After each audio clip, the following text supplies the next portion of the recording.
नमस्कार दोस्तों, मैं प्रवीण कुमार उज्जवल क्लासेस में एक बार फिर आप सभी का स्वागत करता हूं। उम्मीद है कि आप सभी बहुत अच्छे होंगे। तो दोस्तों, आज की इस वीडियो में हम लोग पढ़ने वाले हैं 40 एमसीक्यू जो कि सिलेक्टेड हैं, जो कि आपके इस 2022 और जो 2023 के में जो आपका बोर्ड एग्जाम होने वाला है उसके लिए बहुत ही महत्वपूर्ण है। तो आप इस वीडियो को बिल्कुल मिस नहीं करेंगे, थोड़ा भी स्किप नहीं करेंगे और पूरा एक एक क्वेश्चन को आप अच्छे से देखेंगे और उसको नोट करते चलेंगे। ठीक है, तो आज का ये जो वीडियो है वो क्लास 10th के लिए है और चैप्टर नंबर 8 है, जीव जनन कैसे करते हैं, यानी हाउ डू ऑर्गेनिज्म रिप्रोड्यूस। ठीक ना, जीव जनन कैसे करते हैं। तो जीव जनन कैसे करते हैं, इससे ये 40 ऐसे क्वेश्चन सेलेक्ट किए गए हैं जो बहुत ज्यादा आपके बोर्ड एग्जाम में पूछा गया है। ठीक है, तो चलिए हम लोग चलते हैं डायरेक्ट अपने टॉपिक पे। देखिए, आप यहाँ पे देख सकते हैं, यहाँ पे जो आपका चैप्टर नंबर 8 है, हाउ डू ऑर्गेनिज्म रिप्रोड्यूस, जीव जनन कैसे करते हैं। ठीक ना, तो हमने ऑलरेडी पढ़ा दिया है चैप्टर जीव जनन कैसे करते हैं। आप जा करके अगर नहीं देखे हैं तो इस वीडियो के नीचे आपको डिस्क्रिप्शन बॉक्स मिलेगा और वहां से आप जा करके देख सकते हैं। देन आपको ये सभी टॉपिक आप खुद ही कर लेंगे। जितने भी इसमें क्वेश्चन जो दिए गए हैं 40 एमसीक्यू है ना, आप खुद ही कर लेंगे। अगर जितने भी टॉपिक इस चैप्टर से रिलेटेड है हमने उसको पढ़ाया, अगर आप देख लेते हैं, यानी पूरा चैप्टर आप देख लेते हैं और अच्छे से पढ़ लेते हैं, तो आप कोर्स इन 40 जो क्वेश्चन आपको दिख रहा है यहाँ पे, वो टोटल का टोटल आप खुद ही उसका आंसर दे लेंगे। ठीक है दोस्तों, तो यदि आप मेरे चैनल पर नए व्यूअर्स हैं तो सबसे पहले आप मेरे चैनल को सब्सक्राइब करें दोस्तों, वीडियो को लाइक कीजिए, ज्यादा से ज्यादा अपने दोस्तों के पास शेयर भी कीजिए, जिससे कि आपके दोस्त भी इसका फायदा उठा सके। ठीक ना, बताइए कि यहाँ पे इस चैनल पे आपको एवरीडे वीडियो मिल रहे हैं और ऐसे वीडियो मिल रहे हैं जो ज्यादातर आपके बोर्ड एग्जाम में आने वाले क्वेश्चन हैं। ठीक ना, तो चलिए हम लोग स्टार्ट करते हैं। यहाँ पे तो पहला ही क्वेश्चन काफी जबरदस्त है, धांसू है जिसको आप लोग बोलते हैं। ठीक ना दोस्तों, तो यहाँ पे आप देखेंगे पहला जो क्वेश्चन है क्या कह रहा है, डीएनए में किसके हेतु सूचना निहित होती है। ठीक ना, तो आप जानते हैं डीएनए क्या है। तो डीएनए एक आनुवंशिक पदार्थ है, जेनेटिक मटेरियल है। ठीक ना, इसी की वजह से जो पेरेंट्स का कैरेक्टर होता है उनके बच्चों में, उनके ऑफ स्प्रिंग में जाता है। तो यहाँ पे पहला ऑप्शन दे रहा है, आप देख सकते हैं, जो पहला आपका ऑप्शन है वो दे रहा है प्रोटीन संश्लेषण, यानी प्रोटीन सिंथेसिस के थ्रू, प्रकाश संश्लेषण के थ्रू। ठीक ना, ए और बी दोनों के थ्रू करा, इनमें से कोई नहीं। तो यहाँ पे आप जवाब देंगे दोस्तों, आप खुद सोचिए कि आखिर डीएनए में किसके हेतु संरचना जो सूचना होता है वो निहित होता है। आप खुद ही ढूंढ सकते हैं, खुद ही बता सकते हैं जब आपको इस पूरे चैप्टर को अच्छे से पढ़ लेंगे। तो आपको मैं बताऊं दोस्तों यहाँ पे कि जो आपका क्वेश्चन पहला है उसका ऑप्शन नंबर ए सही होगा। प्रोटीन संश्लेषण के द्वारा क्या होता है, सूचना निहित होता है। तो आप पहला क्वेश्चन का ऑप्शन नंबर ए सही होगा, प्रोटीन संश्लेषण के द्वारा। ठीक है दोस्तों, चलिए दूसरा क्वेश्चन क्या कह रहा है, यहाँ पे देखेंगे। दूसरा कह रहा है डीएनए का विस्तृत नाम क्या है। ये नहीं जाने तो फिर क्या जाने यार, बायोलॉजी पढ़ लिए। ठीक ना, बताइए, आप इसका रिप्लाई कीजिए, डीएनए का पूरा नाम क्या होता है। ठीक ना, तो यहाँ पे देखिए, यहाँ पे हम ऑप्शन भी आपको दे रहे हैं। तो यहाँ पे आप ऑप्शन में देखेंगे, पहला है डीऑक्सीराइबोन्यूक्लिक अम्ल, दूसरा है डाई न्यूक्लिक अम्ल और तीसरा है डीऑक्सी न्यूक्लिक अम्ल। ठीक ना, और यहाँ पे दिया है ये सभी। तो आप बताएं दोस्तों इसमें से कौन सही है, ऑप्शन नंबर यहाँ पे कौन सही होगा। तो आप यहाँ पे देख सकते हैं जो ऑप्शन नंबर आपका ए है, ये सही होगा। यानी फुल फॉर्म डीएनए का क्या होता है, तो डीएनए का फुल फॉर्म क्या होता है, डीऑक्सीराइबोन्यूक्लिक एसिड या डीऑक्सीराइबोन्यूक्लिक अम्ल। ठीक है, चलिए नेक्स्ट क्वेश्चन पे हम लोग चलते हैं। यहाँ पे तीसरा क्या क्वेश्चन कर रहा है, देखेंगे, जनन कोशिका में डीएनए कितनी प्रकृतियां बनाती हैं। ठीक ना, जनन कोशिका में डीएनए की कितनी प्रकृतियां बनती हैं, यहां पे ध्यान देंगे। तो यहां पे ऑप्शन नंबर दे रहा है, यहां ऑप्शन ए में दे रहा है 1, बी में दे रहा है 2, सी में दे रहा है 3 और डी में दे रहा है 4। तो यहां पे आप याद रखेंगे, बहुत ही मोस्ट इंपॉर्टेंट क्वेश्चन है, तो आपका ऑप्शन नंबर यहाँ पे बी सही होगा, यानी 2। ऑप्शन नंबर बी सही होगा। डीएनए जनन कोशिका में डीएनए कितना प्रकृतियां बनती है, डीएनए की कितनी प्रकृतियां बनती हैं, तो आप बताएंगे 2। ठीक है दोस्तों, चलिए नेक्स्ट क्वेश्चन क्या कह रहा है यहाँ पे देखेंगे। किसी प्रजाति की समष्टि यानी पॉपुलेशन का संबंध किससे होता है? समष्टि का संबंध किससे होता है? ज्यादा वृद्धि से होता है दोस्तों, परिवर्तन से होता है, जनन से होता है, विकास से होता है। अब बताएंगे बढ़ती हुई जनसंख्या ये किसकी वजह से होता है? ज्यादा वृद्धि की वजह से हो रहा है, परिवर्तन की वजह से हो रहा है, विकास की वजह से हो रहा है, विकास की वजह से हो रहा है, ठीक ना, या जनन की वजह से हो रहा है? तो अब बताइए। तो यहां पे देखेंगे आपका जो आंसर नंबर यहाँ पे देखिए बी ओ सी होना चाहिए, यहाँ पे ऑप्शन नंबर सी होना चाहिए, ठीक ना। तो यहाँ पे आपका ऑप्शन नंबर सी सही होगा, जनन से। क्योंकि आपको भी पता है जनन से क्या होता है भाई, जनन से जनसंख्या बढ़ता है, ठीक ना। जनन से क्या होता है, जनसंख्या बढ़ता है। ज से जनन, ज से जनसंख्या, याद रखेंगे। तो किसी जाति की समष्टि का संबंध किससे होता है? तो बताएंगे जनन से, ठीक है। चलिए नेक्स्ट जो क्वेश्चन है क्या कह रहा है, आवृतबीजी पौधों में जनन का अंग होते हैं, ठीक ना। यहाँ पे देखेंगे आवृतबीजी पौधों में जनन का अंग होते हैं। तो यहाँ पे ऑप्शन नंबर यहाँ पे ऑप्शन में दिया है, आप देख सकते हैं। ऑप्शन में पुमंग दिया है, जयांग दिया है, दलपुंज दिया है, अंडाशय दिया है। तो आप बताएंगे क्या पुमंग सही होगा, जयांग सही होगा, या अंडाशय सही होगा? क्या सही होगा? तो आप बताएंगे यहाँ पे कौन सा सही होगा, जल्दी इसका रिप्लाई कीजिए।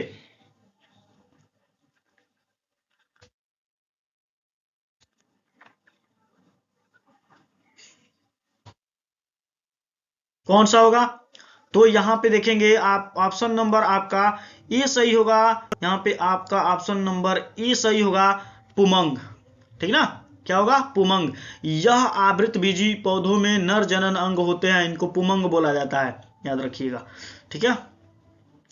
6 नंबर जो दे रहा है, देखिए यहाँ पे जो जयांग दिया है ये क्या होता है, ये स्त्री वाला भाग होता है। ये अंडाशय क्या करता है, यानी ओवरी, ये क्या करता है, अंडाशय एक को बनाता है। दलपुंज, ये जब फ्लावरिंग स्ट्रक्चर पढ़ेंगे तो वहां पे आपको मिलता है। चलिए अब यहाँ पे 6 नंबर का रहा है, द्वि विखंडन द्वारा जनन होता है। किसमें द्वि विखंडन द्वारा जनन होता है, ठीक ना, यानी बाइनरी फ्यूजन के द्वारा किसमें जनन होता है? अमीबा में, हाइड्रा में, प्लेनेरिया में, प्लाज्मोडियम में। हाइड्रा में भी देखिए, हाइड्रा में भी बहुकोशिकीय जनन होता है, प्लेनेरिया में भी, प्लाज्मोडियम में भी दोस्तों। तो यहाँ पे आपका ऑप्शन नंबर ए सही होगा, अमीबा में द्वि विखंडन किसमें होगा? तो हो सकता है यहाँ पे ऑप्शन में आपको अगर पैरामीशियम दे दिया ना तो पैरामीशियम सही हो जाएगा, अमीबा ना देकर के पैरामीशियम दे दिया तो, ठीक ना। चलिए तो यहाँ पे आप क्या बताएंगे, द्विखंडन द्वारा जनन होता है तो अमीबा में, ठीक है। चलिए नेक्स्ट क्वेश्चन देखते हैं हम। 7वां नंबर क्वेश्चन क्या कर रहा है कि लैशमानिया में वंश वृद्धि किस विधि से होता है? लैशमानिया में वंश वृद्धि किस विधि द्वारा होता है? तो ऑप्शन नंबर ए दे रहा है, ध्यान देंगे। ऑप्शन नंबर ए दे रहा है द्वि विखंडन से, बी दे रहा है पुनरुद्भवन से, टी दे रहा है सी दे रहा है मुकुलन से, और चौथा है यानी डी कायिक जनन से। अब बताएंगे कि लैशमानिया में वंश वृद्धि किसके वजह से होती है, इस लैशमानिया में जनन किसके द्वारा होता है दोस्तों, बताइए। लैशमानिया में जनन किसके द्वारा होता है? तो लैशमानिया में जनन किसके द्वारा होगा? ये भी अमीबा का भाई है, यानी लैशमानिया में जनन विखंडन के द्वारा होगा। आप यहाँ पे ऑप्शन नंबर ए सही होगा इसका, ठीक ना। ऑप्शन नंबर ए सही होगा, द्वि विखंडन द्वारा होता है। चलिए नेक्स्ट कह रहा है मुकुलन, मुकुलन द्वारा अलैंगिक जनन, मुकुलन द्वारा अलैंगिक जनन करता है।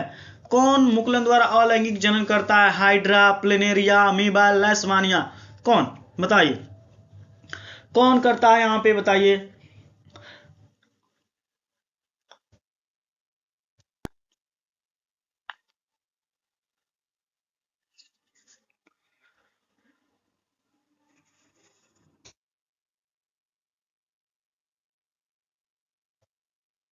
बताइए मुकुलन द्वारा अलैंगिक जनन करता है, कौन करता है मुकुलन के द्वारा? तो यहाँ पे ऑप्शन नंबर ए सही होगा, हाइड्रा। ठीक ना, हाइड्रा में मुकुलन द्वारा जनन होता है। मैं पढ़ाया हूं मुकुलन, आप जाकर के इस वीडियो के इसके नीचे ही डिस्क्रिप्शन बॉक्स मिल जाएगा दोस्तों, वहां पे आप क्लिक करेंगे, जाएंगे, मिलेगा मुकुलन। बर्डिंग क्या है तो वहां पे बर्डिंग देख लेंगे, आपको वहीं से इसका आंसर मिल जाएगा। 9 यहाँ पे जो 9वां क्वेश्चन है, क्या करा, निम्नलिखित में से किसमें पुनरुद्भवन होता है? निम्नलिखित में से पुनरुद्भवन किसमें होता है? पुनरुद्भवन का मतलब कि इसमें ऐसे बहुकोशिकीय जीव आते हैं, इसमें ऐसे जीव आते हैं जो क्या करते हैं, अगर इनकी बॉडी किसी कारणवश टूट फूट जाती है और पूरी तरह से बिखर जाता है, अगर ये जितने टुकड़े इसके बनेंगे वो फिर वृद्धि करके क्या करते हैं, नए जीव का निर्माण कर लेते हैं। ठीक ना, तो किस में होता है तो यहाँ पे बताएंगे। यहाँ पे आपका ऑप्शन नंबर यहाँ देखेंगे, यहाँ पे ऑप्शन में दिया हुआ है हाइड्रा है, प्लेनेरिया है, ए और बी दोनों है और मानव। अब बताएंगे इसमें 9 नंबर में कौन सही होगा। ठीक है, यहाँ पे 9 में बताएं आप क्या सही होगा।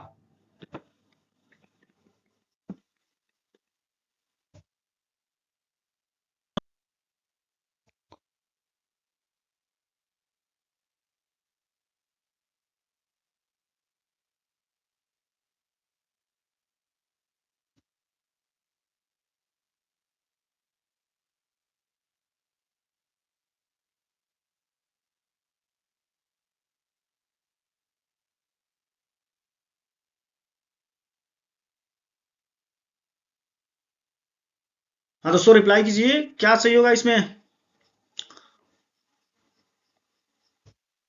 तो यहाँ पे ऑप्शन में आपका क्या सही होगा, यहाँ पे ऑप्शन में सही कीजिए, यहाँ पे ऑप्शन में आपका प्लेनेरिया होगा।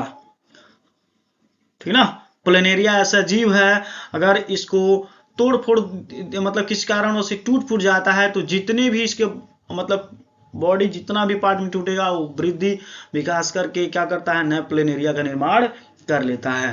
ठीक ना, तो चलिए नेक्स्ट क्वेश्चन बात करते हैं। निम्नलिखित में से किसमें अलैंगिक जनन अचल बीजाणुओं द्वारा होता है? निम्नलिखित में से किसमें अलैंगिक जनन अचल बीजाणुओं द्वारा होता है, बताएंगे। यानी ऑप्शन ए में दे रहा है प्लाज्मोडियम, बी में दे रहा है लेशमानिया, सी में दे रहा है स्पाइरोगाइरा और डी में दे रहा है राइजोपस। बताएंगे इसमें किसके द्वारा इसमें अलैंगिक जनन होता है, यानी निम्नलिखित में से किसमें अलैंगिक जनन अचल बीजाणुओं द्वारा होता है। जल्दी से इसका रिप्लाई कीजिए दोस्तों।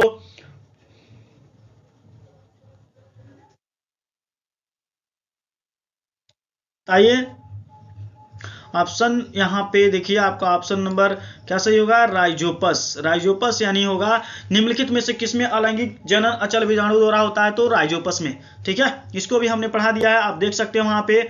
चलिए नेक्स्ट क्वेश्चन पे हम लोग चलते हैं। और यदि आपको वीडियो अच्छा लग रहा हो तो आप चैनल को सब्सक्राइब कीजिए, लाइक कीजिए दोस्तों, वीडियो को लाइक कीजिए। चलिए नेक्स्ट क्वेश्चन हम लोग 11 नंबर पे देखते हैं, क्या कर रहा है कि कायिक जनन यानी वेजिटेटिव रिप्रोडक्शन पौधे के किन भागों से होता है।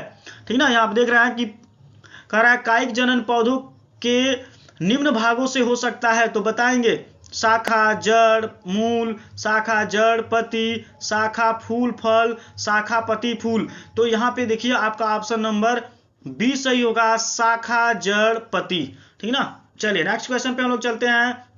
क्या कह रहा है 12 नंबर, गुड़हल, सरसों आदि है, बताइए। गुड़हल, सरसों आदि है, यहाँ पे ऑप्शन में दे रहा है उभयलिंगी, एक लिंगी, ये दोनों, इनमें से कोई नहीं। ठीक ना, बताएं उभयलिंगी किसको बोलते हैं, मतलब एक ही क्या होगा, एक ही पौधा होगा और उसमें मेल और फीमेल दोनों होंगे तो उसको बोलेंगे उभयलिंगी। मतलब ऐसा पौधा जिसमें नर और फीमेल दोनों का कैरेक्टर पाया जाता है उसको बोला जाता है उभयलिंगी। ठीक है, यानी बाइसेक्सुअल उसको बोला जाता है। और एक लिंगी यानी यूनिसेक्सुअल किसको बोलते हैं, जिसमें नर और मादा बिल्कुल अलग अलग होते हैं, उनको बोला जाता है एक लिंगी। ठीक ना, तो यहाँ पे गुड़हल, सरसों आदि है, यहाँ पे क्या है, तो यहाँ पे आप ट्रिक करेंगे, ये क्या है, उभयलिंगी है। तो यहाँ पे आप ऑप्शन नंबर आपका ए सही होगा। कि गुड़हल और सरसों क्या है, गुड़हल और सरसों एक उभयलिंगी है। आप इसको नोट कर लेंगे, गुड़हल और सरसों क्या है, तो उभयलिंगी है। नेक्स्ट क्वेश्चन देखेंगे यहाँ पे 13 नंबर क्या कह रहा है कि पराग कोश में होते हैं, पराग कोश में होते हैं, पराग कोश को क्या बोलते हैं, एंथर बोलते हैं। क्या बोलते हैं, एंथर बोलते हैं। आप देखे होंगे पुष्पों के स्ट्रक्चर में ऐसे आपको स्ट्रक्चर देखने को मिला होगा दोस्तों, ऐसे आपको स्ट्रक्चर देखने को मिला होगा, ठीक ना। और इसके ऊपर क्या एक ऐसे स्ट्रक्चर पाया जाता है, ठीक ना, ऐसे। और इसके बीच बीच में क्या होते हैं, यहाँ पे इसके बीच बीच में परागकण होते हैं, ठीक ना। तो ये वाला भाग को बोला जाता है तंतु यानी फिलामेंट, और इस वाले भाग को बोला जाता है परागकोश या एंथर बोला जाता है। इस वाले भाग को क्या बोला जाता है, एंथर, ठीक ना। यहाँ पे इसको एंथर बोला जाता है और इसको फिलामेंट बोला जाता है, ठीक है दोस्तों। यहाँ पे इसको क्या बोला जाता है, फिलामेंट बोला जाता है, ठीक। तो यहाँ पे जो पाइप के नुमा जो स्ट्रक्चर दिखता है उसको तंतु या फिलामेंट बोलते हैं। ऊपर यहाँ पे गोल सा एक स्ट्रक्चर पाया जाता है जो बाइलोब्ड होता है और वह 2 पालियों में बटा होता है, और इसी में क्या होता है, तो परागकण होता है। और इस जो बाइलोब्ड जो दिखता है इस वाले भाग को एंथर बोला जाता है या परागकोश बोला जाता है, ठीक ना। तो बताएंगे परागकोश के अंदर क्या पाया जाता है, परागकण पाया जाता है। तो यहाँ पे लिखा है परागकोश में होते हैं, तो कह रहा बाह्य दल होते हैं, अंडाशय होते हैं, अंडप होते हैं या परागकण होते हैं। तो आपका ऑप्शन नंबर यहाँ पे डी सही होगा, परागकण होता है, जिसको इंग्लिश में बोलते हैं पॉलन ग्रेन। चलिए देखिए यहाँ पे अंडाशय जो होता है ये फीमेल भाग है, ठीक ना। और यहाँ पे देखिए नेक्स्ट जो 14 नंबर क्वेश्चन क्या कर रहा है कि लघु बीजाणु पैदा होते हैं, लघु बीजाणु पैदा होते हैं। तो किसमें होते हैं, पुमंग में, जयांग में, पुंकेसरों में और पराग कोशों में।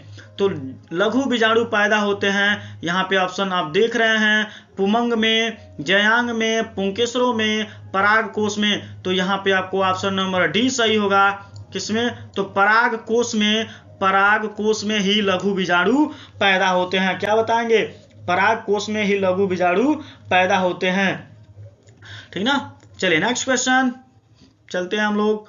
नेक्स्ट क्वेश्चन क्या कह रहा है, 15 जो क्वेश्चन है कह रहा है, देख सकते हैं आप कि पराग कण का जनन केंद्र कितने नर युग्मकों द्वारा बनता है। पराग कण का जनन केंद्र कितने नर युग्मकों द्वारा बनता है दोस्तों। तो यहाँ पे ऑप्शन ए में दे रहा है, देखेंगे ऑप्शन ए में 4, ऑप्शन बी में 2, ऑप्शन सी में 3, ऑप्शन डी में 1 दे रहा है। तो यहाँ पे आप देखेंगे आपका ऑप्शन नंबर यहाँ पे सही होगा क्या, तो आपका ऑप्शन नंबर यहाँ पे दोस्तों सही होने वाला है। यहाँ पे ऑप्शन नंबर आपका बी, क्योंकि पराग कणों का जनन केंद्र 2 होता है। कितने इसमें नर युग्मक बनता है, 2। जब देखिए, जब यहाँ से ये आप जो देख रहे हैं, ये आपको जो स्ट्रक्चर दिख रहा है यहाँ पे, और जो यहाँ से जो अभी हमने बताया कि जो यहाँ से एक पाइप नुमा एक स्ट्रक्चर निकलता है, इसको तंतु बोलते हैं। ये वाला भाग क्या कहलाता है, ये वाला भाग दोस्तों, तो ये वाला भाग पराग कोश कहलाता है। पराग कोश में क्या पाए जाते हैं, तो परागकण पाए जाते हैं, और यही परागकण यहाँ से निकलता है। और स्त्री के जो स्त्री केसर होता है उसके सबसे ऊपरी भाग को बोलते हैं स्टिग्मा। इसके सबसे ऊपरी भाग को क्या बोला जाता है, स्टिग्मा बोला जाता है दोस्तों, स्टिग्मा, ठीक ना, स्टिग्मा बोला जाता है। स्टिग्मा के ऊपर यही परागकण जाके किसी कारणवश क्या हो जाते हैं, उस पे पहुंच जाते हैं, ठीक ना। और वहीं से वो अंकुरित होकर के एक पॉलन ट्यूब का निर्माण करता है। ऐसे इस प्रकार से क्या होता है, वो पॉलन ट्यूब बना होता है इसमें, ठीक ना, ऐसे पॉलन ट्यूब बना होता है। और ये पॉलन ट्यूब के थ्रू, ये पॉलन ट्यूब कहाँ जाता है, तो ये पॉलन ट्यूब पुष्प के फीमेल भाग में आ जाता है, गर्भाशय जो उसका अंडाशय होता है वहां पे आ जाता है, ठीक ना। और यहाँ पे जब यहाँ से आता है तो 2 ही जो इसके नर युग्मक होते हैं वो 2 ही होते हैं, ठीक ना। और यहाँ से ये आते हैं दोनों, और दोनों आकर के यहाँ से क्या करते हैं, इससे फर्टाइल होकर के, और क्या करते हैं, इसी से भ्रूणपोष पहले बनाते हैं। भ्रूणपोष से क्या होता है, फिर वो निषेचन करता है, निषेचन करने के बाद वहां पे भ्रूण बनता है और भ्रूण को पोषण भ्रूणपोष से मिलता है। ठीक ना दोस्तों, तो ये चीजें कह रहा है। चलिए अब यहाँ पे आप देखेंगे क्या कर रहा है यहाँ पे 16 नंबर क्वेश्चन कि निषेचन के बाद पुष्प का कौन सा भाग फल में बदल जाता है। तो निषेचन के बाद पुष्प का कौन सा भाग फल में बदल जाता है, तो पुंकेसर। नहीं दोस्तों, यहाँ पे ऑप्शन में दे रहा है, आपको भुलिया रहा है यहाँ पे, ठीक ना, आपको घुमा रहा है इधर उधर।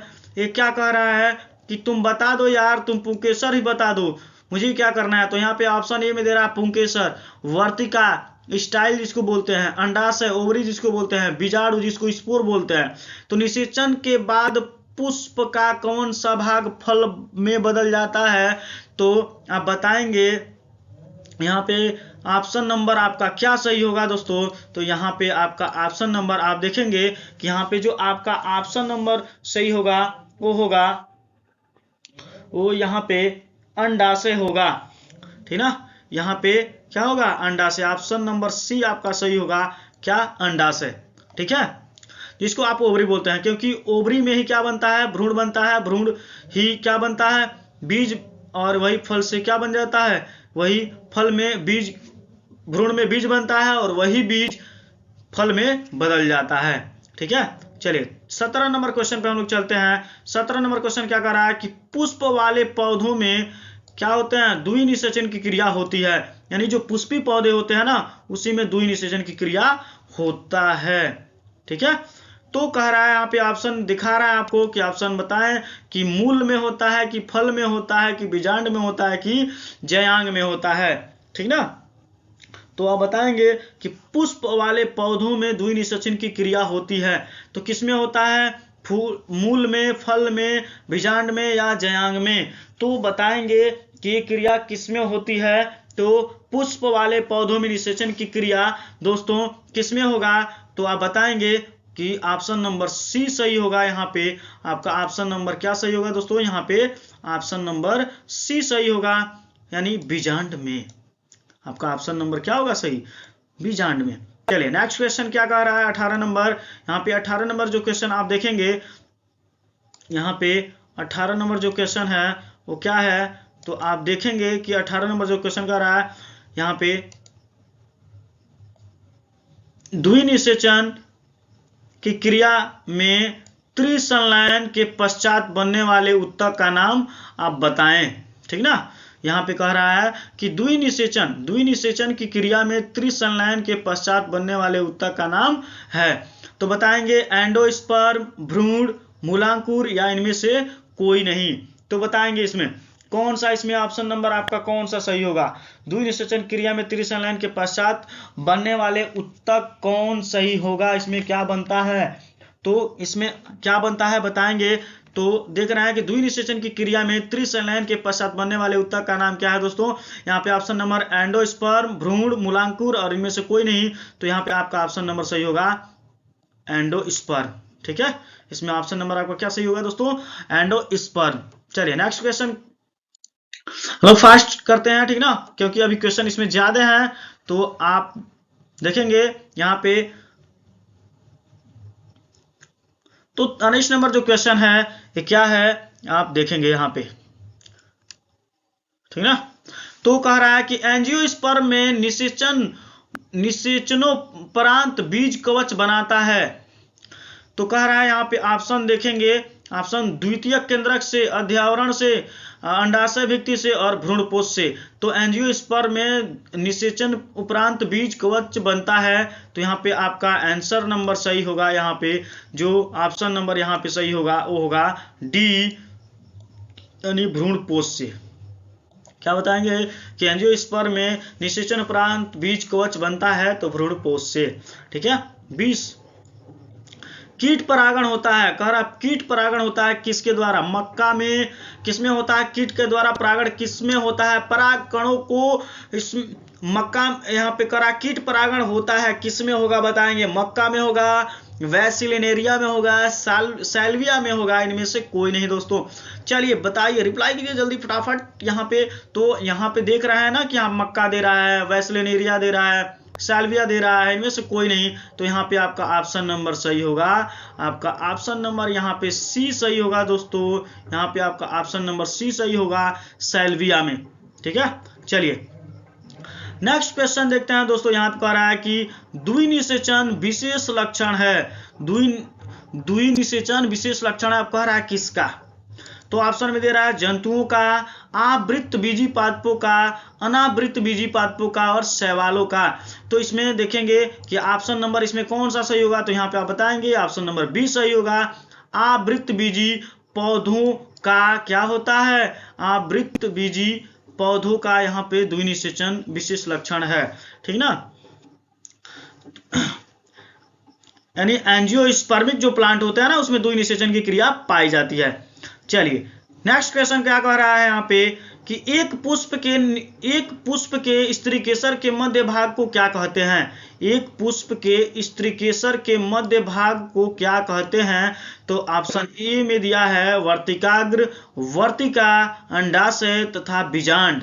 तो यहाँ पे क्वेश्चन क्या कह रहा है कि एक पुष्प के स्त्री केसर के मध्य भाग को कहते हैं, यानी एक पुष्प के स्त्री केसर के मध्य भाग को क्या कहते हैं दोस्तों? तो यहाँ पे आपका ऑप्शन नंबर बी सही होगा, जिसको वर्तिका बोला जाता है और इंग्लिश में इसको स्टाइल बोला जाता है। इसको क्या बोला जाता है? स्टाइल। क्या बोला जाता है? यहाँ पे स्टाइल बोला जाता है। ठीक ना, यहाँ पे क्या बोला जाता है? ये स्टाइल बोला जाता है। ठीक है, चलिए फिर यहाँ पे नेक्स्ट क्वेश्चन चलते हैं हम लोग। फिर 23वां नंबर क्वेश्चन क्या कह रहा है कि पराग कणों का पराग कोशों से वर्तिकाग्र तक स्थानांतरण कहलाता है। यानी पराग कणों का पराग कोशों से वर्तिकाग्र तक स्थानांतरण कहलाता है। परागण, अंडोत्सर्ग, निषेचन और इनमें से कोई नहीं। बताएं दोस्तों, तो क्या होता है यहाँ पे? परागण होता है या अंडोत्सर्ग होता है, निषेचन होता है, इनमें से कोई नहीं। ध्यान से क्वेश्चन को रीड कीजिए दोस्तों, समझने वाला क्वेश्चन है। यहाँ पे अगर आप क्वेश्चन समझेंगे तो रिप्लाई फिर दे पाएंगे। पराग कणों का यहाँ पे देख रहे हैं कि पराग कणों का पराग कोशों या कोश से वर्तिकाग्र तक स्थानांतरण कहलाता है। क्या कहलाता है? तो आप याद रखेंगे पहला ऑप्शन होगा यहाँ पे परागण कहलाता है। क्या कहलाता है दोस्तों? तो क्या कहलाएगा, आप क्या बताएंगे? परागण बताएंगे। ठीक है, चलिए नेक्स्ट क्वेश्चन पे अब हम लोग चलते हैं। यहाँ पे क्या है नेक्स्ट क्वेश्चन, यहाँ पे ध्यान देंगे तो यहाँ पे जो आपका है नेक्स्ट क्वेश्चन 24 नंबर जो क्वेश्चन है, क्या कह रहा है?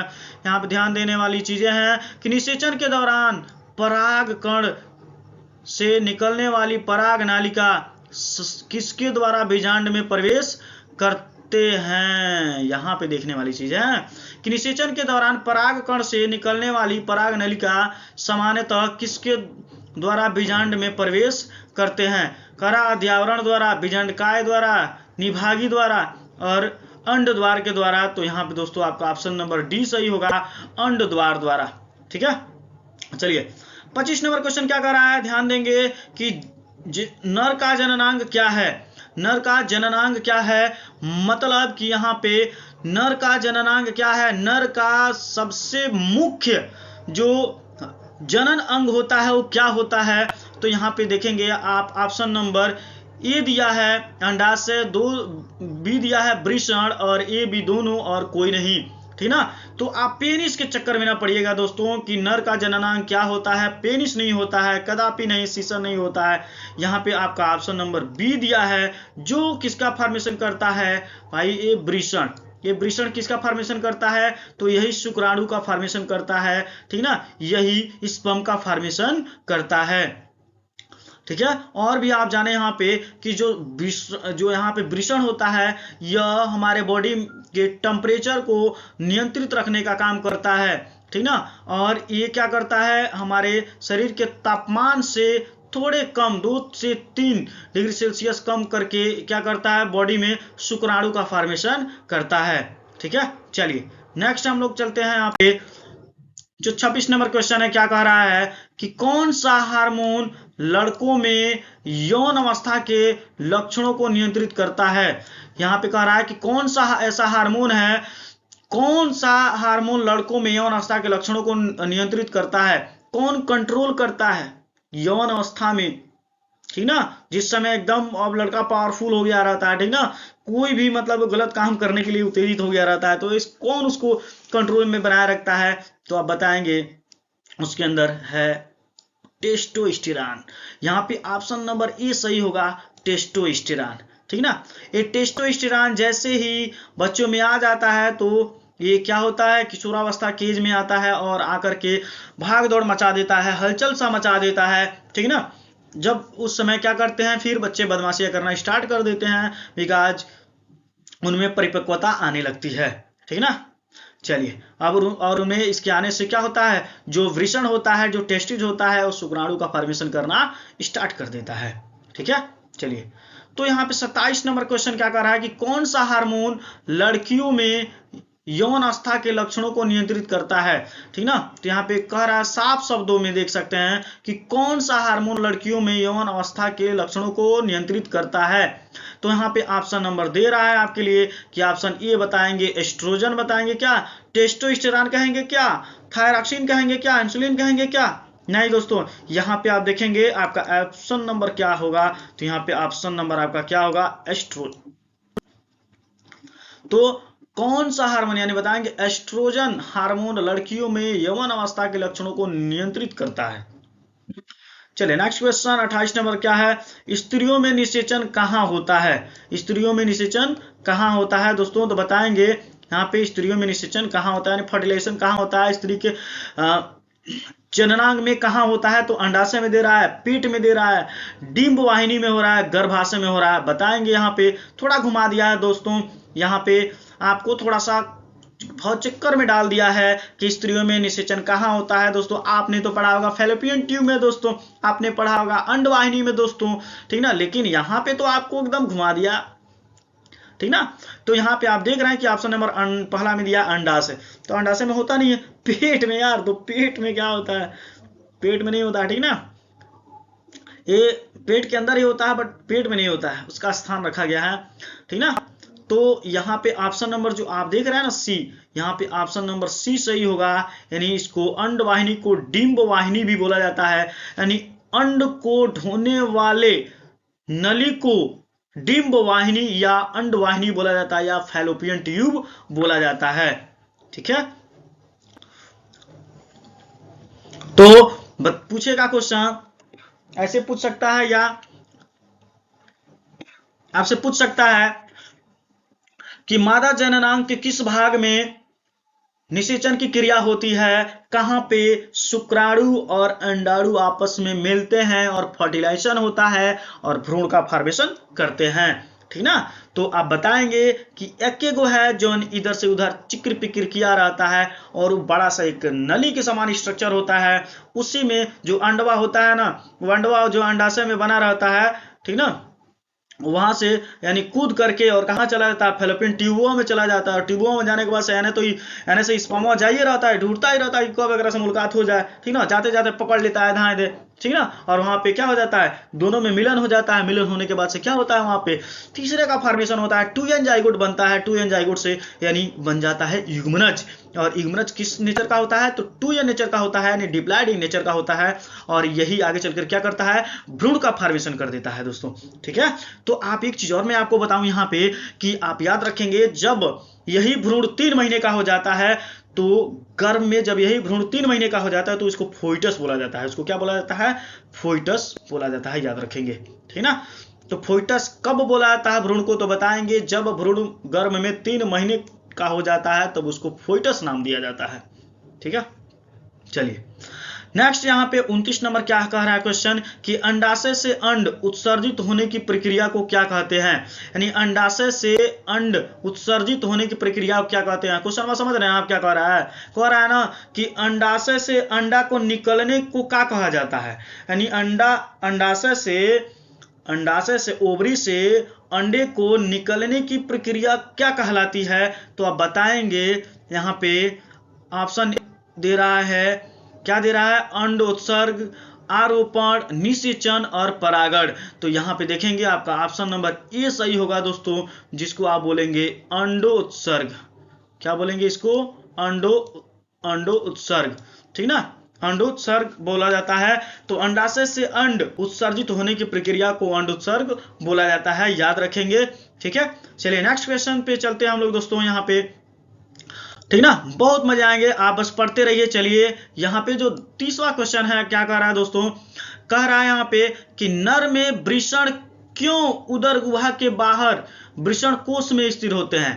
कह रहा है कि नर में वृषण क्यों उदर गुहा के बाहर वृषण कोश में स्थित होते हैं। क्वेश्चन कर रहा है कि जो नर में वृषण पाया जाता है, तो क्यों उसके वृषण कोश में पाया जाता है। मतलब जो गोल सा स्ट्रक्चर होता है, जो दोनों टांगों के बीच में आपके होता है, ठीक ना, तो उसमें जो गोल सा स्ट्रक्चर है, जो वृषण जिसको आप बोल रहे हैं, ठीक ना, वह क्यों स्क्रोटम सैक में पाया जाता है, क्यों इपिडिडाइमस में होता है, ये क्वेश्चन कर रहा है, ठीक ना। तो यहाँ पे आपको ऑप्शन भी दे रहा है, देखिएगा यहाँ ऑप्शन में दे रहा है कि सुरक्षा कारणों से, ठीक है। बी कह रहा है क्योंकि शुक्राणु उत्पादन के लिए आवश्यक ताप शरीर के ताप के लिए।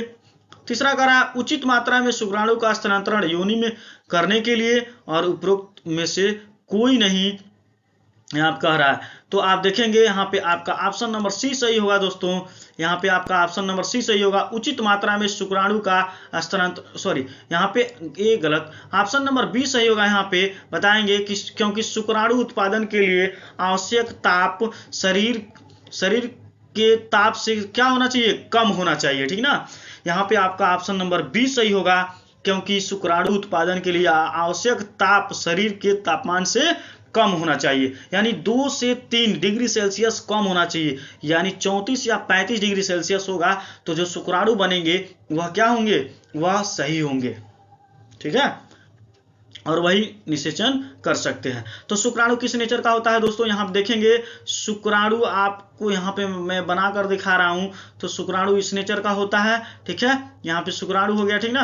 तो आप देख रहे हैं कि शुक्राणु में क्या है, इसके जो आप पूंछ सा स्ट्रक्चर देख रहे हैं, ये जो पूंछ सा आपको स्ट्रक्चर दिख रहा है, ये इसमें क्या बोला जाता है, इसको फ्लैजेला बोला जाता है, ठीक ना। तो फ्लैजेला यानी शुक्राणु किस नेचर का, अगर कोई पूछता है कि शुक्राणु किस नेचर का होता है, तो बताएंगे शुक्राणु गतिमान नेचर का होता है। मतलब शुक्राणु क्या कर सकता है, एक स्थान से दूसरे स्थान पे जा सकता है, because in the presence of flagella, याद रखेंगे, ठीक ना। Why are sperm are motile in nature, तो बताएंगे sperm is motile in nature because it contains flagella, और इसी को बोलते हैं फ्लैजेला, ठीक ना। यही क्या है भाग, यही भाग दोस्तों फ्लैजेला है, याद रखिएगा ना, यही भाग क्या है, फ्लैजेला है। तो फ्लैजेला की वजह से जो स्पर्म बनता है वह स्पर्म एक स्थान से दूसरे स्थान पर जा सकता है, लेकिन स्त्रियों में जो अंड बनता है, देखेंगे स्त्रियों में जो अंड बनता है वो बिल्कुल ऐसे गोल रहता है, ठीक ना, गोल रहता है, और ये एक स्थान से दूसरे स्थान पे कहीं नहीं जा सकता है, because it not contain any flagella, ठीक है। ये किसी प्रकार का कोई चलन अंग नहीं रखता है, इसलिए नॉन मोटाइल नेचर का होता है, ये एक स्थान से दूसरे स्थान पे कभी नहीं जा सकता है, ठीक है। चलिए, तो यहाँ पे आपका ऑप्शन नंबर क्या सही होगा दोस्तों, हमने बताया कि ऑप्शन नंबर आपका बी सही होगा, ठीक ना। यहाँ पे आप इसको इरेज कर देते हैं, जिससे कि आपको कंफ्यूजन दूर हो जाएगा, ठीक ना। यहाँ पे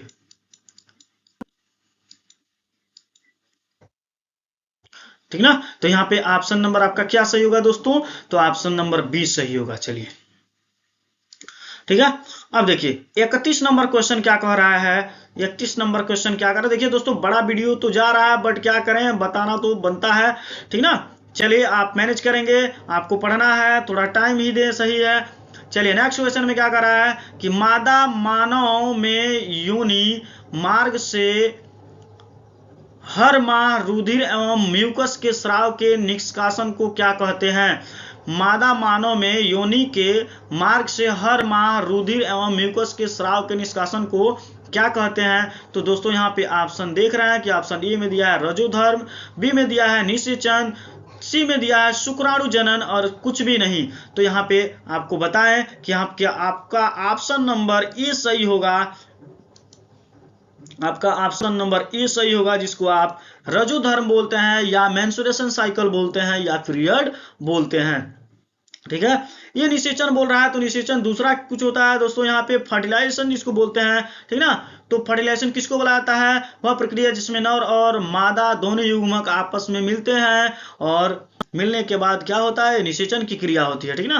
देन 2n जाइगोट का निर्माण होता है, यानी युग्मनज का फॉर्मेशन होता है। शुक्राणु जनन यहाँ पे दोस्तों कह रहा है, शुक्राणु जनन क्या है? तो यहाँ शुक्राणु जनन का मतलब होता है, बताएंगे, the formation of sperm is known as spermatogenesis. क्या बोलेंगे? शुक्राणु जनन को स्पर्मेटोजेनेसिस बोला जाता है। याद रख लो यार, याद रखो, अच्छे से नोट कर लो इसको, काफी मोस्ट इंपॉर्टेंट चीज मैं बता रहा हूं आपके लिए, काफी मोस्ट इंपॉर्टेंट चीज मैं बता रहा हूं आपको, याद कर लीजिए या नोट कीजिए। शुक्राणु जनन यानी शुक्राणु वह प्रक्रिया जिसमें शुक्राणु बनते हैं, उस क्रिया को बोला जाता है शुक्राणु जनन। The formation of sperm is known as spermatogenesis, याद रख लेंगे, ठीक है। चलिए, तो यहाँ पे आपने देखा कि आपका क्वेश्चन नंबर कौन, यहाँ पे जो 31 नंबर क्वेश्चन है उसका ऑप्शन नंबर ए सही है। रजोधर्म आपको मैंने बताया कि इसको मेंस्ट्रुएशन साइकिल भी बोला जाता है या पीरियड भी बोला जाता है, ठीक है। चलिए, 32 नंबर क्वेश्चन क्या कर रहा है? प्लेसेंटा कहां पर स्थित होता है? तो दोस्तों पहले नंबर तो मैं आपको बताऊं कि प्लेसेंटा है क्या। तो क्वेश्चन बार बार बच्चे किया करते हैं कि बताइए सर, जो भ्रूण पलता है मां के गर्भ में, उसको न्यूट्रिशन कहां से मिलता है? दोस्तों याद रखिएगा, तो आपसे बहुत लोग क्वेश्चन कर सकते हैं कि जो बहुत पढ़े लिखे हो तो तनी बता ना कि जो गर्भ में जो बच्चा पलता है उसको भोजन कहाँ से मिलता है, तो बताना। तो पढ़ा लिखा है तो आप काहे नहीं बताएंगे? आप बिल्कुल बताएंगे। आप बताएंगे क्या? यही प्लेसेंटा है, जिसको अपरा भी बोला जाता है। अपरा या प्लेसेंटा नाम याद रखेंगे, ठीक ना। इसी के द्वारा माँ के गर्भ में माँ के थ्रू जो खाया पिया जाता है, उससे जो न्यूट्रिशन प्राप्त होता है, वो चीज किसके थ्रू बच्चों में जाता है? तो इसी प्लेसेंटा की वजह से जाता है। इसका दूसरा नाम क्या है दोस्तों? तो अपरा बोलेंगे, ठीक है। आई होप कि समझ में आ गया होगा। चलिए, अब हम इसके ऑप्शन को देखते हैं। यहाँ पे ऑप्शन में दे रहा है क्या? ऑप्शन में दे रहा है ग्रीवा, ए में दे रहा है ग्रीवा, बी में दे रहा है गर्भाशय, सी में दे रहा है योनि, डी में दे रहा है अंडवाहिका। तो प्लेसेंटा कहां पर स्थित होता है दोस्तों? आप याद कीजिए, नहीं जानते हैं तो जाइए इस वीडियो के नीचे डिस्क्रिप्शन बॉक्स में और पढ़िए भाई, फीमेल रिप्रोडक्टिव सिस्टम, वहां पे आपको पता लगेगा, ठीक ना। तो यहाँ पे आपका ऑप्शन नंबर बी सही होगा, गर्भाशय, यानी गर्भाशय, यूट्रस, ठीक ना, गर्भाशय में, ठीक है दोस्तों। तो सर ये ग्रीवा क्या होता है? तो ग्रीवा यार योनि के जस्ट ऊपर पाया जाता है, इसको गर्भाशय ग्रीवा भी बोला जाता है, ठीक ना, या यूट्रस सर्विक्स भी बोला जाता है। योनि सबसे नीचे वाला पार्ट है जिसमें सेक्सुअल एक्टिविटी की जाती है, मैथुन की क्रिया होती है। अंडवाहिनी क्या होता है? जो अंड को ढोने का काम करता है, उसको अंडवाहिनी बोला जाता है। आपको पहले भी बता चुके हैं कि अंडवाहिनी में ही क्या होता है? निषेचन की क्रिया अंडवाहिनी में ही होती है। ईग और जो शुक्राणु होते हैं, दोनों जाकर के अंडवाहिका में ही मिल जाते हैं और निषेचन की क्रिया कंप्लीट करते हैं, ठीक है दोस्तों। तो ये आपका यहाँ पे ऑप्शन नंबर गर्भाशय बी सही होगा। चलिए नेक्स्ट क्वेश्चन क्या कह रहा है यहाँ पे देखेंगे। 33 नंबर जो क्वेश्चन है क्या कह रहा है दोस्तों? तो ऋतुस्राव की अवधि कितने दिनों तक होती है? अब बताएंगे ऋतुस्राव की अवधि कितने दिनों तक होती है दोस्तों? तो ऑप्शन ए में दिया है 2 से 3, 2 से 6, 2 से 8 और 2 से 12। तो आप बताएंगे ऋतुस्राव की जो अवधि होती है वह होता है, ऑप्शन नंबर आपको बताएं, आपको ऑप्शन नंबर यहाँ पे जो सी दिया है ना 2 से 8, यही सही होगा, यानी आपका ऑप्शन नंबर सी सही होगा, 2 से 8 दिन होता है, ठीक है। चलिए 34 नंबर जो क्वेश्चन है वो क्या कह रहा है, यहाँ पे ध्यान देंगे कि जो 34 नंबर क्वेश्चन है वो क्या कह रहा है यहाँ पे दोस्तों। तो यहाँ पे ध्यान दीजिए कि 34 नंबर जो क्वेश्चन है, निम्नलिखित में से कौन यौन संबंधित रोग है, ठीक ना। तो यहाँ पे आप ध्यान देंगे कि ऑप्शन ए में दे रहा है एड्स, बी में दे रहा है गोनेरिया, सी में दे रहा है सिफिलिस और कह रहा है डी, ये सभी सही हैं, ठीक ना। तो यहाँ पे आपका ऑप्शन नंबर दोस्तों कौन सही होगा? तो आप बताएंगे कि यहाँ ऑप्शन नंबर डी सही होगा। ये तीनों जो एड्स हैं, गोनेरिया है, सिफिलिस है, ये तीनों बीमारियां किसके द्वारा होती हैं? तो यौन संबंधित रोग के द्वारा होता है।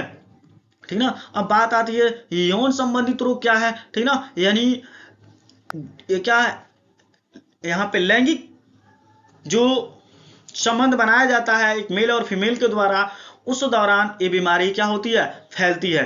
तो एड्स का फुल फॉर्म जानेंगे दोस्तों, तो आप नोट कर लेंगे कि एड्स का फुल फॉर्म होता है एक्वायर्ड इम्यूनो डिफिशियंसी सिंड्रोम। दोबारा नोट कर लीजिए, ध्यान से सुन लीजिए, बहुत ही महत्वपूर्ण चीज मैं बता रहा हूं। एड्स का full form acquired immuno deficiency syndrome. ठीक है दोस्तों। अब बात आती है सर ये एड्स किसके कारण होता है, यौन संबंधित रोग किसके कारण होता है, तो आप याद रखेंगे जो एड्स है यह किसके कारण होता है, तो बताएंगे HIV वायरस के द्वारा होता है, यानी HIV के द्वारा होता है। HIV को बताया जाता है, HIV का फुल फॉर्म क्या होता है, तो बताएंगे human immuno deficiency virus, human immuno deficiency virus. Note कर लिए होंगे। ठीक है, तो यहाँ पे आपका ऑप्शन नंबर डी सही होगा।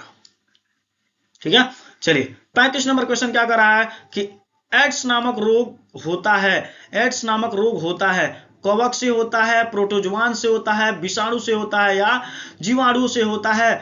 तो देखेंगे कवक से तो खजुआट होता है यार, क्या होता है, खुजली वगैरह होता है। जीवाणु बैक्टीरिया से क्या होता है, ठीक ना, तो बैक्टीरिया से क्या होगा, टाइफाइड होगा। ठीक ना, बहुत सारे बीमारियां होती हैं। विषाणु से जो ऑप्शन नंबर सी दिया है ये सही है, यानी एड्स नामक जो रोग होता है वह होता है किससे, तो विषाणु से होता है। ठीक है, चलिए 36 नंबर क्वेश्चन क्या कह रहा है, परिवार नियोजन यानी परिवार नियोजन की अस्थायी विधि क्या है दोस्तों। ठीक ना, परिवार नियोजन की अस्थायी विधि क्या है, तो यहाँ पे ऑप्शन ए में दे रहा है, देखेंगे कि गर्भ निरोधक गोलियों के द्वारा, निरोध के द्वारा, वैसे कटॉमी के द्वारा और गर्भपात के द्वारा। ठीक ना, तो यहाँ पे आप देखेंगे कि ऑप्शन नंबर यहाँ पे क्या, गर्भ यानी परिवार नियोजन। परिवार नियोजन का मतलब क्या, हम दो और हमारे दो, मतलब कि परिवार सॉलिड होना चाहिए, छोटा होना चाहिए, जिससे कि अगर परिवार जब छोटा रहेगा आपका तो हर एक चीज आपको उपलब्ध होंगे, कोई सी भी चीज की दिक्कत नहीं होगा, बच्चा आराम से पढ़ लिख सकता है, आप उसको अच्छे से कपड़े प्रोवाइड करा सकते हैं, एक बेहतर उसको जिंदगी दे सकते हैं आप। ठीक ना दोस्तों, देखिए बच्चा पैदा करना ही बहुत बड़ी बात नहीं है दोस्तों, बच्चे को पैदा करना और उसके अच्छे से पालन पोषण करना, उसको पढ़ा लिखा कर किसी स्टेज तक पहुंचाना, ये बात होती है। ठीक ना, तो इसलिए सबसे ज्यादा जरूरी है परिवार नियोजन को अपनाइए। ठीक ना, और कम से कम संख्या बढ़ाइए। तो यहाँ पे आपका ऑप्शन नंबर सी सही होगा, वैस्कोटॉमी। तो अब बात आती है सर वैस्कोटॉमी क्या होता है। ठीक ना, तो पुरुषों में नसबंदी को वैस्कोटॉमी बोला जाता है। ठीक ना, जो शुक्रवाहिनी होता है, जो शुक्रवाहिनी यानी शुक्राणु को ढोने वाले नस को बोला जाता है शुक्रवाहिनी, उसको क्या बोला जाता है, शुक्रवाहिनी बोला जाता है, वैस डिफरेंस बोला जाता है, और इसको हिंदी में बोला जाता है क्या, यहाँ पे शुक्रवाहिनी बोला जाता है। ठीक ना, या शुक्रवाहिका बोला जाता है।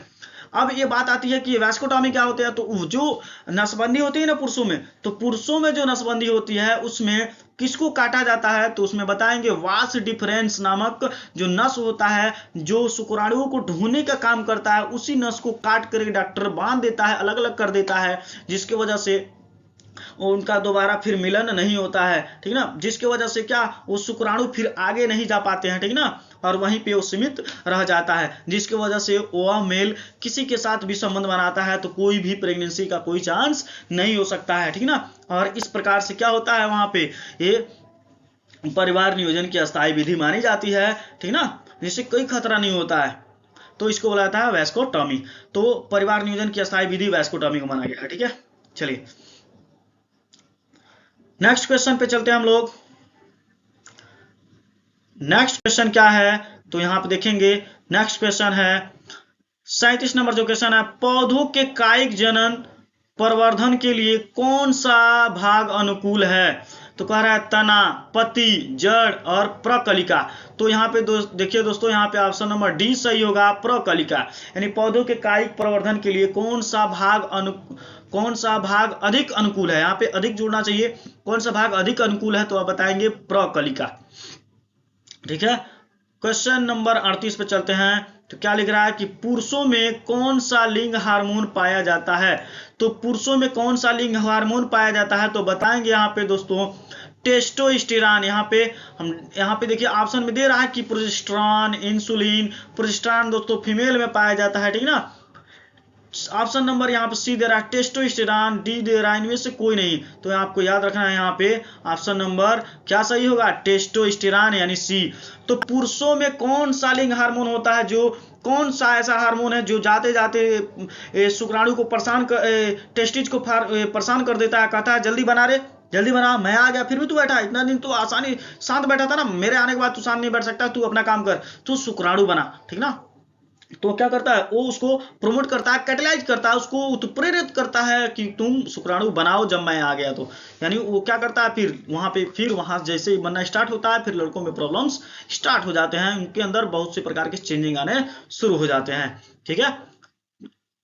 39 नंबर क्वेश्चन क्या कर रहा है कि मादा में कौन सा लिंग हार्मोन पाया जाता है। तो मादा में कौन सा लिंग हार्मोन पाया जाता है, तो ऑप्शन ए में दे रहा है टेस्टोस्टेरॉन, एड्रेनालिन, एस्ट्रोजन, इनमें से कोई नहीं। तो आप याद रखेंगे आपका ऑप्शन नंबर सी सही है, एस्ट्रोजन, ठीक है। चलिए लास्ट इस वीडियो का लास्ट जो क्वेश्चन है, कह रहा है किशोरावस्था की अवधि को क्या कहते हैं, ठीक ना। किशोरावस्था की अवधि को क्या कहते हैं दोस्तों, किशोरावस्था की अवधि को क्या कहते हैं। तो ऑप्शन ए में दे रहा है प्यूबर्टी, बी में दे रहा अंडोत्सर्ग, आरोपण और निषेचन। तो यहाँ पे ऑप्शन नंबर आपका ई सही होगा, प्यूबर्टी होता है, ठीक ना। तो किशोरावस्था की अवधि को क्या बोलते हैं आप, प्यूबर्टी बोलते हैं, ठीक है दोस्तों। तो चलिए ये रहा आपका यहाँ पे टोटल 40 क्वेश्चन जो आपके बोर्ड एग्जाम के लिए काफी जितना है उतना कम है दोस्तों, महत्वपूर्ण है क्वेश्चन, ठीक ना। तो आई होप कि आपको पूरे के पूरे क्वेश्चन आपको बहुत अच्छे से समझ में आए होंगे, ठीक ना, और आप इसको नोट भी कर लिए होंगे। चलिए दोस्तों आज के लिए आज के लिए बस इतना ही, ठीक है ना दोस्तों। चलिए, और यदि आप मेरे चैनल पे नए व्यूअर्स हैं तो दोस्तों चैनल को सब्सक्राइब कर लीजिए, ठीक ना, और वीडियो को लाइक कर लीजिए, और बेल आइकन को दबाना नहीं भूलना है आपको। बेल आइकन को दबाएंगे तब न मेरा अगला वीडियो आप पाएंगे, तो बेल आइकन दबा लीजिए, ठीक ना, जिससे कि फिर ऐसे मजेदार आपको ऐसे MCQ मिलेंगे जो आपको बोर्ड एग्जाम में आएंगे और आप वहां आसानी से ट्रिक कर लेंगे, ठीक है। थैंक्स फॉर वॉचिंग वीडियो, जय हिंद।